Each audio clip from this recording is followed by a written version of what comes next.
ছেলেরা ডিভোর্সি মেয়ে বিধবা মেয়ে বিচারে কেন জানেন? দুইটা স্বার্থে। কী স্বার্থে? দুইটা স্বার্থে। একটা স্বার্থে তার টাকা পয়সা ইনকাম করে চাকরি বাকরি করে তাকে দায় দায়িত্ব নিতে হবে না, তাকে যা দিবেন তাই সন্তুষ্ট থাকতে হবে। আরেক হলো তার দেহটা ভোগ করার জন্য। কিন্তু একটা পুরুষ যাই না শুই না একটা বিধবা মায়ের একটা ডিভোর্সি মায়েরে কেউ বিয়ে করতে চায় না। কেন চায় না জানেন? কারণ ওদেরকে বিয়ে করলে একটা পুরুষ সম্পূর্ণভাবে দায় দায়িত্ব নেবে না, নেয় না, নিতেও চায় না। এই জন্য নিতে চায় না।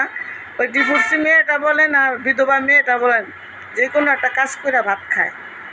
আর যে পুরুষটা তাকে বিয়ে করতে চায় বা বিয়ে করে, আমি আজ পর্যন্ত শুনি নাই যে ওই বিধবা মেয়েটা বা ওই ডিভোর্সি মেয়েটা অনেক সুখে আছে, অনেক শান্তিতে আছে।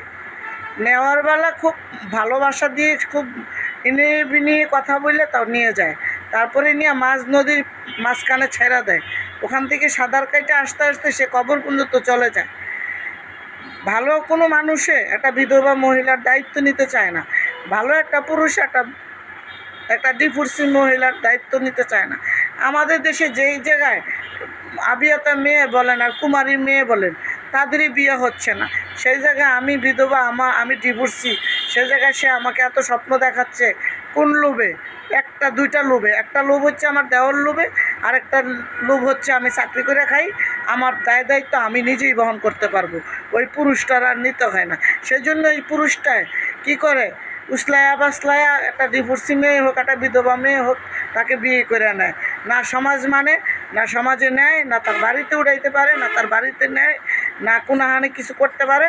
গোপনে গোপনে আজ এই হোটেলে কাল ওই হোটেলে, পরশুদিন আজকে এই জায়গায় কালকে ওই জায়গায় নিয়ে নিয়ে রাখে, রাইখা তার মনের আশা পূর্ণ করে রাস্তায় যে ছিল ওই রাস্তার নিয়ে রাস্তায় রাইখা চলে যায়।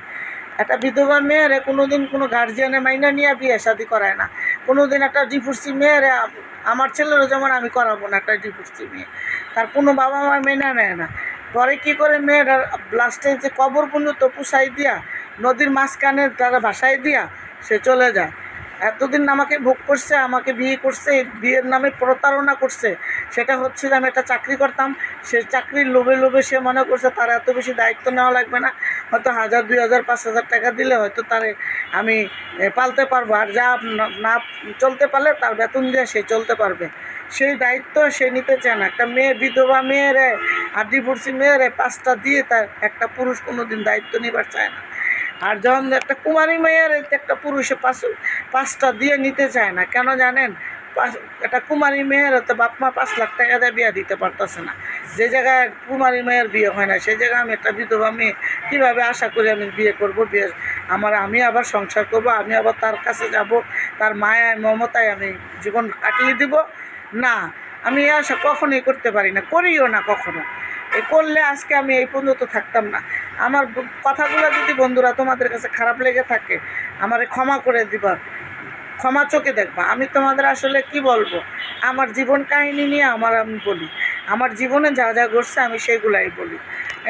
অনেক পুরুষ আছে আমি তোমার দায়িত্ব নিব, আমি তোমার সব নিব, আমি তোমার এই করব, আমি তোমার সেই করব, তোমাকে জায়গা লিখে দিব, তোমার কেউ কিছু করতে পারবে না। যখন একদম দরজাটার মধ্যে আসা পড়ে যে বিয়ে হবে বা বিয়ে করবো, তা আস্তে করে সে পালায়া জায়গা। আর যদিও দু একজনে করে তার মধ্যে দেখবেন ছলছাতুরির চেহারা আস্তে আস্তে বাইসা ওঠে। কারণ সে 5টা দিয়ে তার দায়িত্ব নিতে চায় না, 5টা দিয়ে দায়িত্ব নিতে চায় না। আর যদিও তার আবেগের ঠেলায় নেয়, আবেগ দিয়েও যদি নেয়, তো আজকে এই বাজারে কালকে ওই বাজারে, কালকে ওই মামুর বাড়ি, পরশুদিন বন্ধুর বাড়ি, কতদিন এভাবে রাখবে। রাইখা দেখে যে না আর বাড়ির পরিস্থিতি খারাপ, নিতে পারবে না, তখন যে মেয়েটা মরণের ঘাটে ছিল, বিধবা রাস্তায় ছিল অথবা ডিভোর্সি রাস্তায় ছিল, ওখান থেকে আইনা তার কবরে ঢুকাই দিয়ে আসে। তখন তার বাঁচার লড়াইটা কোথায় যায় দাঁড়ায়? আপনারা একবার ভাইবা চিন্তা ভাবনা করবেন। আপনারা ওই যে অনেকে বলেন ডিভোর্সি মেয়ে বিয়া করলে গ্রামের মেম্বার চেয়ারম্যান চিনে, গ্রামের এই চিনে সেই চিনে। আর ওই জায়গাটা চিনাইলো কাটায়, এই জায়গাটা চিনাইলো কাটায়। আপনারা যে বড় বড় কথা কন বিধবা মেয়ে গো দেখলে, ডিভোর্সি মেয়ে গো দেখলে, এই জায়গাটা চিনাইলো কাটায়? হ্যাঁ, আমরা কি আমরা ডিভোর্সি মেয়েরা কি আপনার থানা খুঁজছি?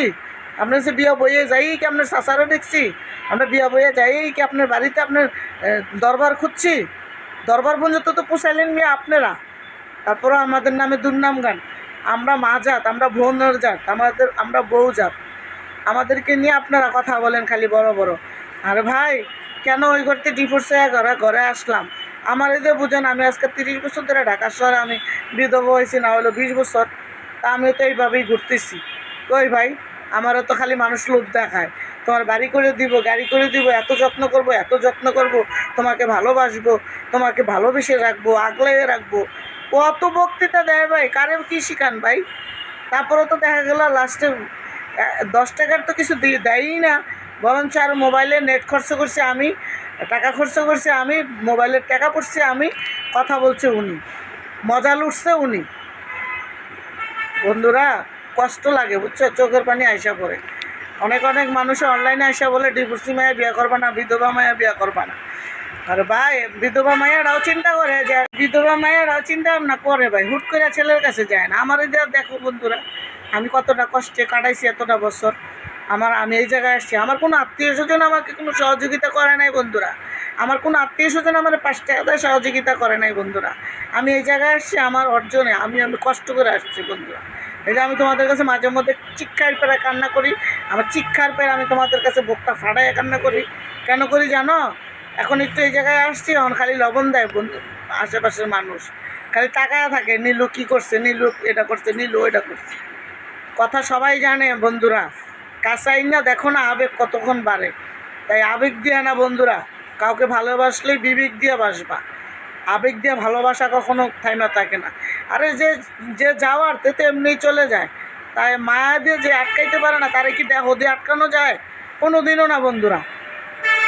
তো আমার ভিডিওটা যদি ভালো লাগে তোমরা লাইক কমেন্ট করবা, আমার চ্যানেলটা সাবস্ক্রাইব করে দিবা। বন্ধুরা তোমাদের কাছে আমার একটা অনুরোধ, তোমরা কেন জানি আমাকে আমার চ্যানেলটা সাবস্ক্রাইব করো না, আমার চ্যানেলটারে কেন জানি কমেন্টে আসো না।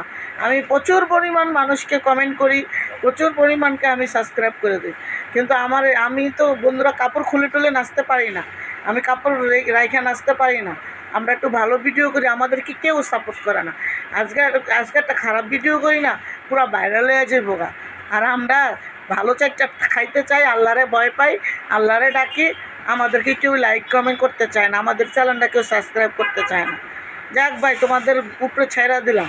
আমি অনেক দিন ধরে আমার চ্যানেলটা নিয়ে আমি করে আসি, আমার যদি একটু উঠাইয়া দাও হয়তো তোমাদের পেটের ভাত আমি নিয়ে এসে খাইয়া ফেলবো, এটাই মনে হয়। কি বলবো, বলার কিছু নাই। এই দেশে ভালো কাজের কোনো মূল্যায়ন নাই, এই দেশে যত খারাপ কাজের মূল্যায়ন বেশি হয়, খারাপ কাজের মানুষকে সালাম দেয় বেশি, সুদ করে মানুষকে সালাম দেয় বেশি।